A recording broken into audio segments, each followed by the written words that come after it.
tout le monde, bienvenue sur ce LinkedIn Live. Aujourd'hui, on va passer 30 minutes ensemble jusqu'à 11h30 sur un thème qui est la migration des PC de Windows 10 vers Windows 11 avec la solution Endpoint Central de chez ManageEngine.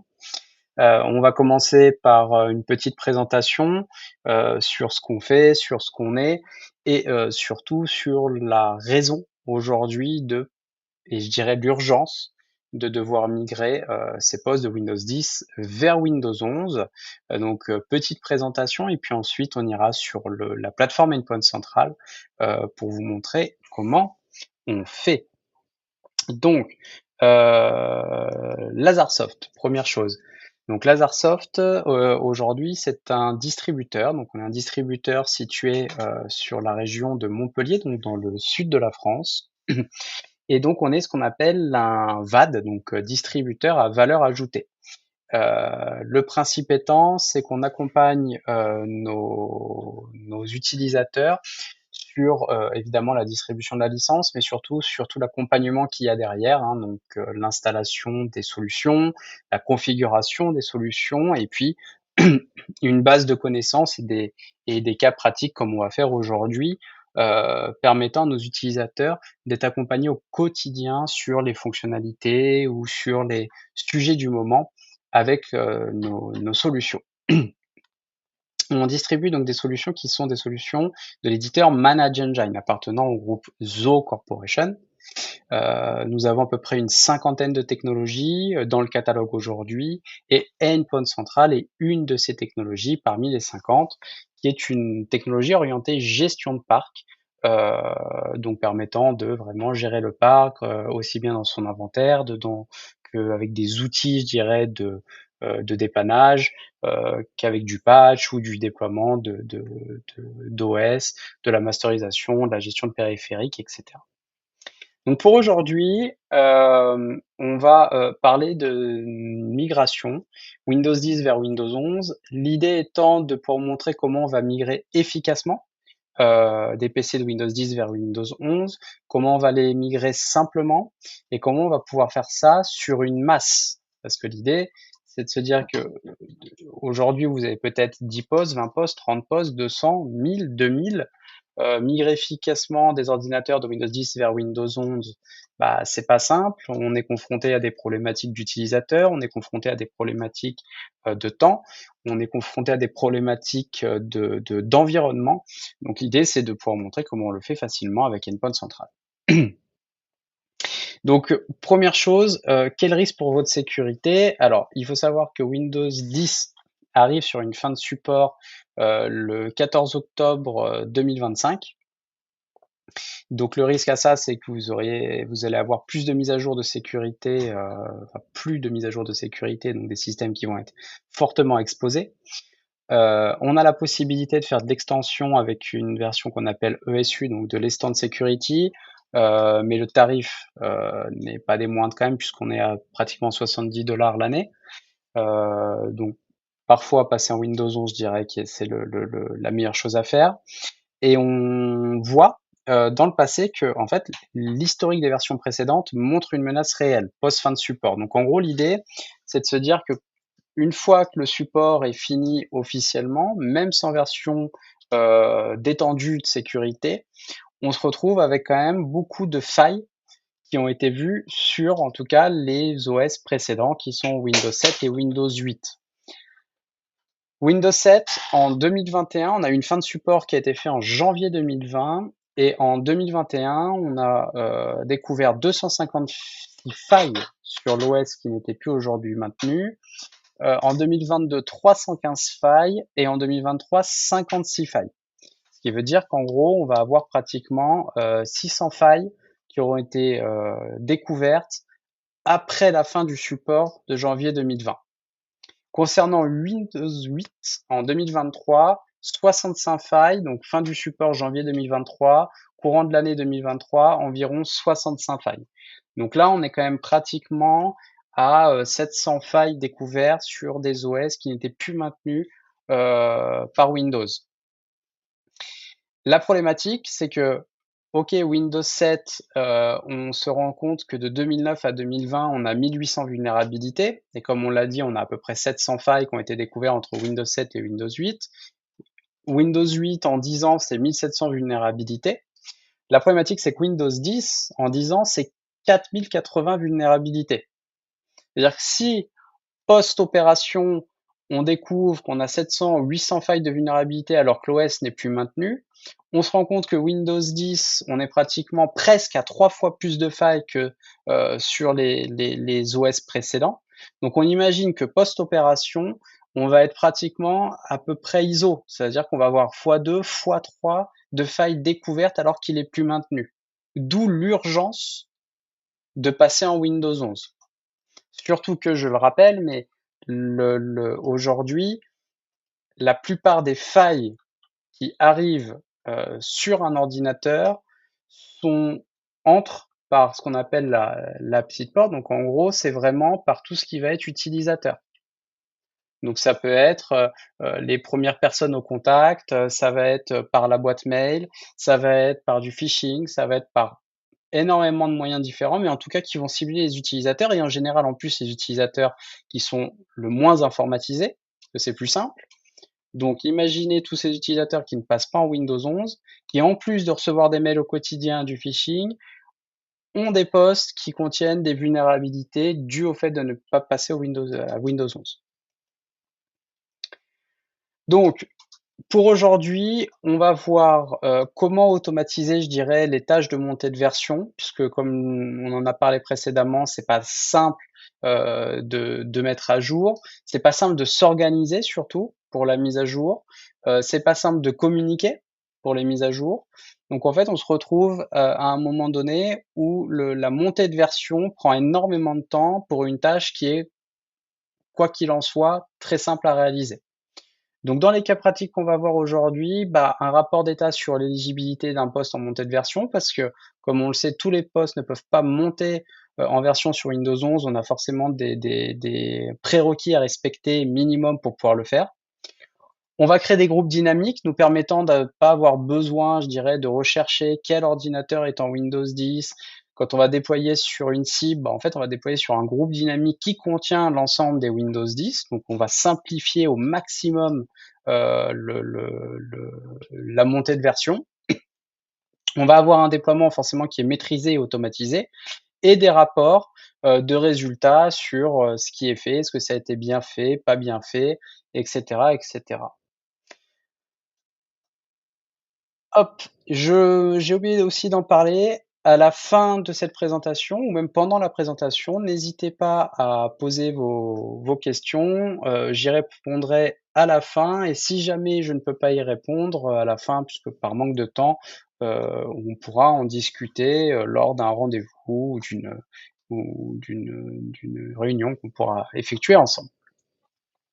Donc, la première chose à faire, donc quand on arrive sur la plateforme, donc Endpoint Central, hein, donc plateforme de gestion de parc dont on parlait tout à l'heure, c'est de pouvoir aller créer nos fameux groupes si on en a besoin, c'est d'aller identifier qui peut monter en version et qui ne peut pas, c'est d'aller faire des annonces auprès de nos utilisateurs, etc.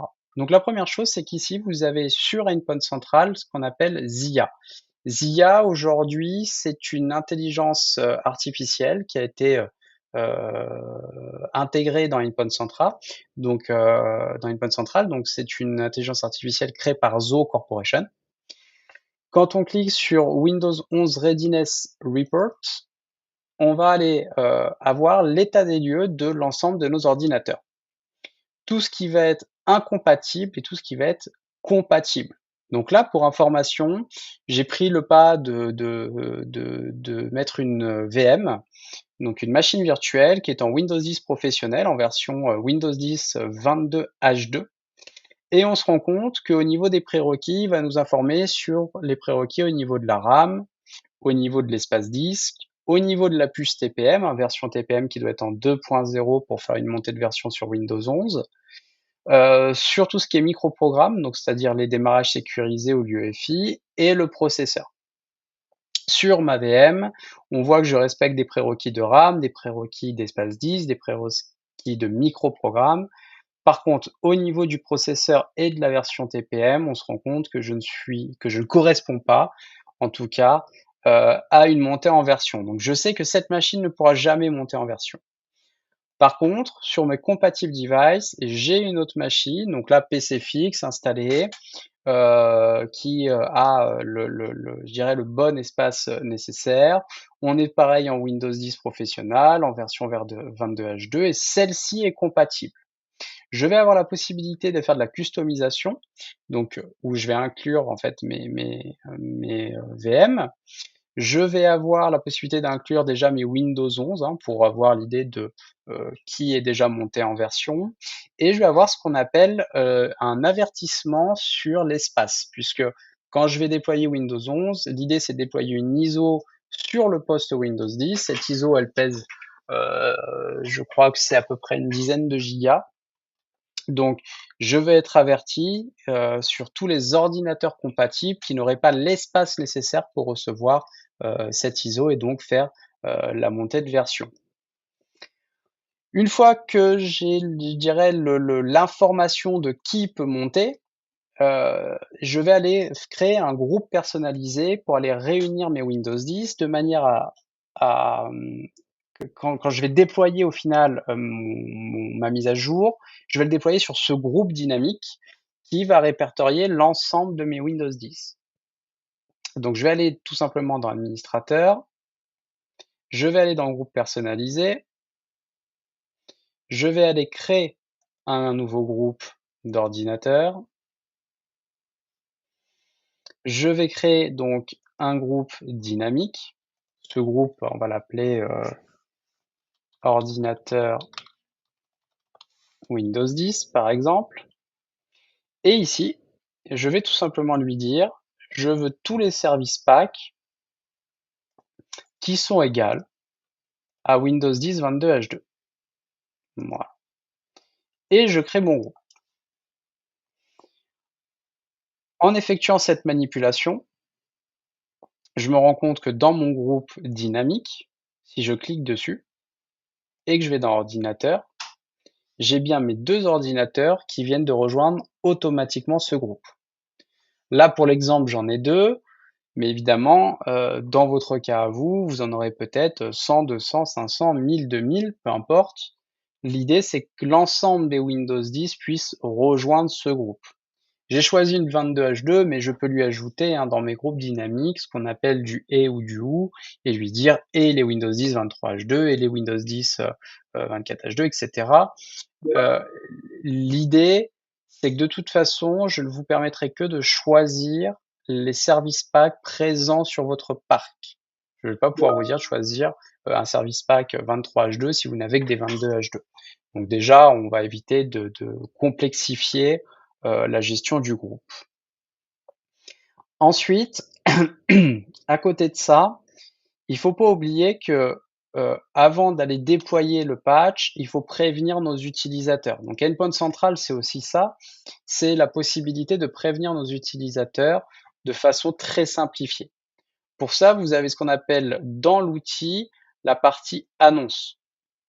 Donc dans la partie annonce, vous allez pouvoir créer une annonce sur un utilisateur, enfin pour un utilisateur ou pour un ordinateur, mais en général, je dirais pour les ordinateurs. Et vous allez mettre un titre d'annonce, par exemple, déploiement Windows 11. Ici, vous mettrez un message informant l'utilisateur que un déploiement Windows 11 est en cours. Et donc, ils seront informés que c'est en cours. L'idée, c'est de pouvoir rajouter donc du coup des informations du type peut-être que vous allez recevoir, enfin ressentir plutôt des lenteurs, peut-être que l'ordinateur va demander à redémarrer, etc. Mais c'est juste de prévenir nos utilisateurs que quelque chose est en cours, qu'ils ne s'inquiètent pas, que s'ils ressentent des lenteurs, c'est possible. Des fois, on a des ordinateurs qui sont un peu vieillissants, mine de rien. Ou si par exemple on a une entreprise avec une connexion qui est encore limitée, où on n'a pas forcément de fibre, mine de rien, mettre en place, télécharger une ISO, installer une ISO, faire ces montées de version, ça demande quand même un petit peu de puissance, une connexion internet, je dirais, correcte pour le faire.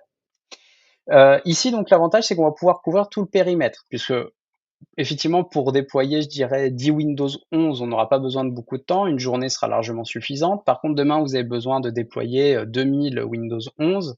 On va le faire sur peut-être sur une fenêtre de 2 semaines, 3 semaines, un mois, peu importe. Mais en tout cas, on va le faire sur une fenêtre beaucoup plus large. Et on peut très bien se dire qu'on va faire ça tous les lundis, ou par exemple un jour sur deux, ou peut-être 3 fois dans la semaine. On sait qu'entre midi et 14 heures, on va déployer une partie du parc. Donc là, l'avantage, c'est que je peux faire une annonce qui commence aujourd'hui, par exemple, qui va commencer sur les coups de 11 heures, je sais pas, 11h20 par exemple.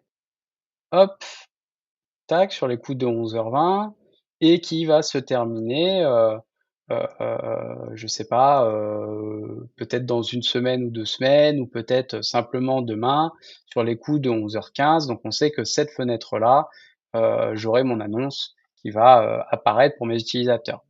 On peut décider de la faire apparaître qu'une seule fois. L'idée, c'est quand même de continuer à les prévenir au fur et à mesure. Donc, on va plutôt faire plusieurs fois. Et puis, on va afficher l'annonce, par exemple, une fois par heure ou une fois par jour. Voilà, une fois par jour. Et comme ça, à chaque fois, tous les jours, à une même heure, ils auront l'annonce pour faire un rappel. On peut le faire une fois par semaine, peu importe. Je dirais qu'après, vous choisirez. Ici, on va pouvoir choisir donc un bureau distant, un domaine, un groupe personnalisé d'ordinateur, un ordinateur. En gros, c'est l'idée de la cible. Je peux aller cibler un groupe d'ordinateurs, je peux aller cibler l'ensemble de mes ordinateurs, je peux aller cibler un domaine entier, peu importe. Je cible ce que je veux. Et ici, je vais pouvoir sélectionner des ordinateurs, soit via un domaine directement, soit choisir les ordinateurs en instantané via un workgroup. Par exemple, je peux choisir hop, LZ, voilà. Et ici, je vais avoir mes serveurs, par exemple, de disponibles ou mes postes utilisateurs. Euh, hop, Lasersoft. Alors, on va choisir un ordinateur, on enregistre, et ensuite on enregistre. Et donc, le départ de l'annonce va se faire. Ensuite, on va parler donc du déploiement. Donc pour ça, on a un onglet menaces et correctifs aujourd'hui qui est disponible. Tout d'abord, il faudra que dans menaces et correctifs, on s'assure de ne pas avoir décliné, je dirais, les patchs qui sont tout ce qui est feature pack. C'est des feature packs qui font la montée en version. Et dans nos paramètres de base de données, hop, je vous montre aussi donc le message que je viens de recevoir. Comme ça, vous voyez bien que l'annonce fonctionne. Et ici, vous allez choisir dans Windows, donc dans paramètres de la base de données, bien d'avoir activé la partie Feature Pack, donc tout ce qui est pack de fonctionnalités ici que vous avez. Donc assurez-vous bien que ça ce soit coché. Si vous n'avez pas ça, vous ne pourrez pas déployer la mise à jour vers Windows 11. Et assurez-vous que dans les correctifs refusés, vous n'ayez pas sélectionné les feature packs. Sinon, ça ne peut pas fonctionner. Ensuite, pour le déploiement, comment fonctionne aujourd'hui une montée de version? Chez Windows, vous avez des montées de version qui sont donc les feature packs, mais qui sont liées à ce qu'on appelle des dependency packs, donc des packs de dépendance. Et c'est ces packs de dépendance reliés à nos packs de fonctionnalités qui vont faire en sorte que le déploiement de Windows 11 se passe bien. Donc, pour ça, dans les correctifs, vous avez les correctifs téléchargés, puisque effectivement, on ne vous fournit pas l'ISO de Windows 11 pour deux raisons. La première raison, c'est que vous la fournir, il faudrait qu'on mette à jour tout le temps nos ISO, que Windows le fait, on n'a pas la possibilité de se connecter automatiquement à Windows pour récupérer une ISO mise à jour. Et la deuxième chose, c'est que si on vous mettait tous les ISO Windows de base dans la solution, vous auriez une plateforme qui, pour ceux qui ont une installation on-premise, serait un petit peu lourde et difficile à maintenir en termes d'espace. Donc l'idée, c'est dans les correctifs téléchargés, vous allez pouvoir charger vos propres correctifs Et dans ces correctifs ici, vous allez choisir de choisir tous les correctifs et d'aller chercher la dependency, donc le pack de dépendance de la montée en version de Windows 10 vers Windows 11, mais ça peut être aussi la montée en version de Windows 11 vers Windows 11 sur un pack de 22H2 à 24H2. Hein. On n'est pas obligé de faire que du Windows 10 vers du Windows 11. Pour cela, on utilise, je vous montre à l'écran, ici une base de connaissances Manage Engine qu'on pourra vous fournir si vous en avez besoin.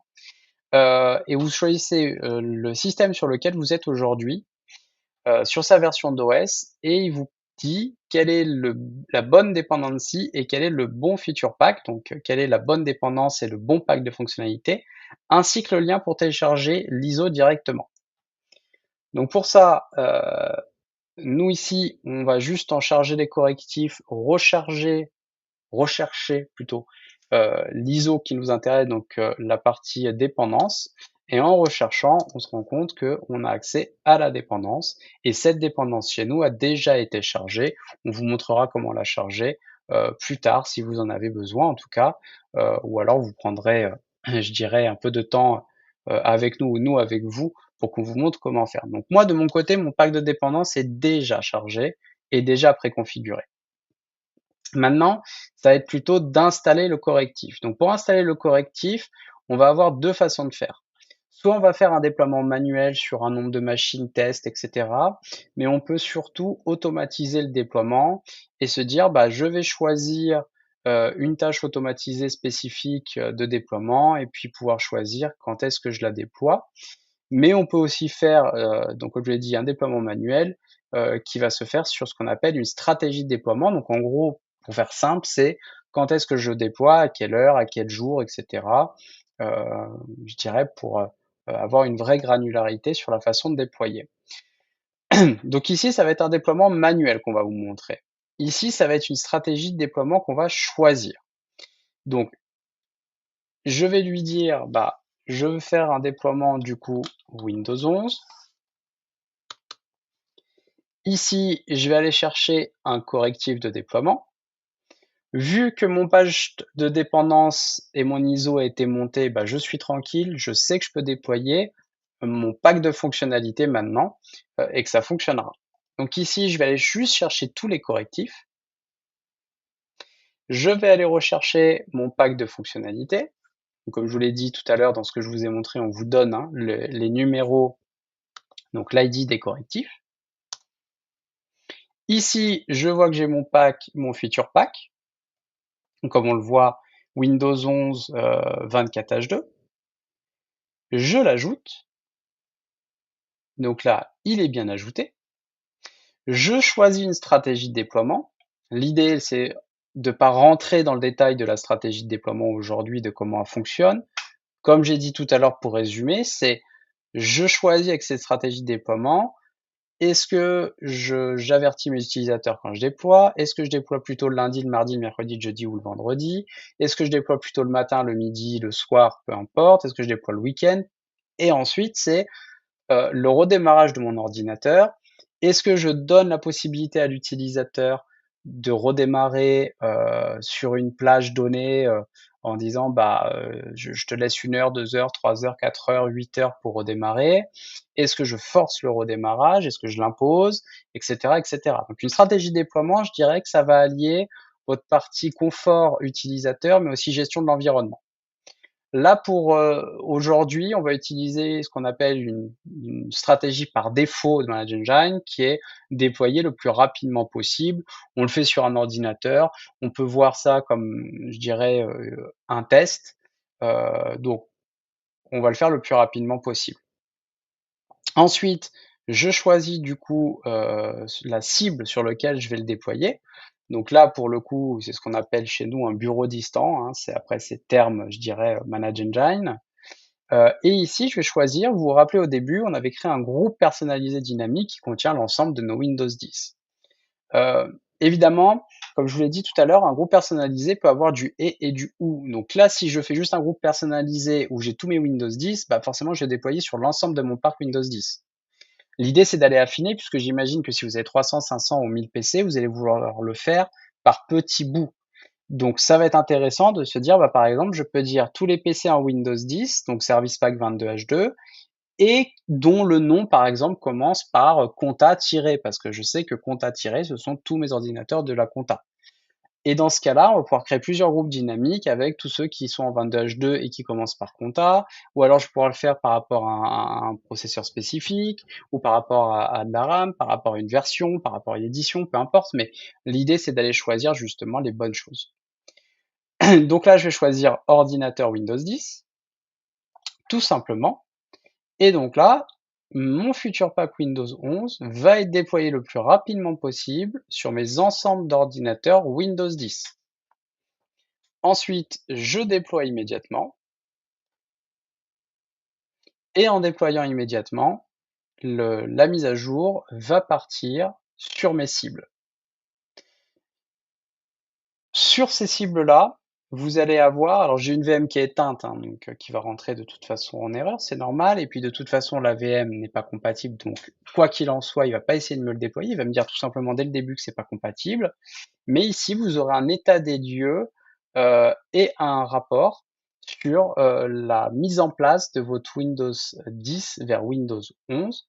Vous aurez les détails des configurations, donc l'heure de création, les détails de configuration, l'état d'exécution, parce qu'il faut savoir quand même qu'une installation de Windows 10 vers Windows 11, on a environ 40 à 45 minutes, hein.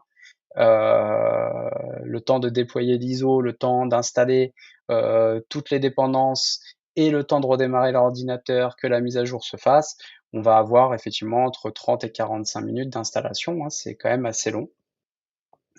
Et vous aurez donc ici tous les rapports. Le résumé, vous avez un résumé d'exécution qui est donc en attente d'application pour l'instant, qui va passer en cours ensuite. Et dès que ça sera fini, ça marquera réussi et vous aurez une indication comme quoi l'ordinateur doit être redémarré pour finaliser l'installation. Je termine sur le fait que, évidemment, si un ordinateur ne peut pas monter en version de Windows 10 à Windows 11 manuellement à cause d'un problème de pilote, à cause d'un problème de dépendance. C'est des choses qui peuvent arriver quand on utilise un ordinateur. Euh, Endpoint Central ne permettra pas de le faire non plus. Donc soyez bien conscient qu'il faut que ça marche d'un côté pour que ça marche de l'autre. Si ça ne marche pas nativement avec les outils Windows, ça ne marchera pas avec Endpoint Central. Si vous avez un fichier corrompu, ça ne fonctionnera pas non plus. Donc c'est quand même soumis à je dirais, un parc avec un état assez sain. Voilà pour aujourd'hui et pour cette montée de Windows 10 vers Windows 11 et la migration efficace de vos ordinateurs. N'hésitez pas si vous avez des questions, on sera là pour y répondre.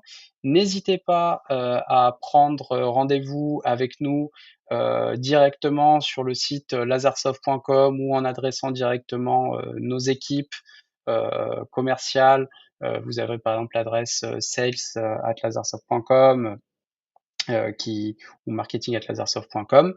Et on pourra donc soit vous accompagner sur ces montées en version, vous donner aussi nos conseils, nos bonnes pratiques et notre expérience pour faire ça, je dirais, de manière le plus transparente possible pour vos utilisateurs et pour avoir une migration efficace. N'oubliez pas que la migration, la fin, pardon, de support Windows 10, c'est pour bientôt, c'est pour dans moins d'un mois. Donc foncez et on est là pour vous. Merci à tous et je vous souhaite une très belle journée et à bientôt pour un nouvel épisode de LinkedIn Live. Au revoir.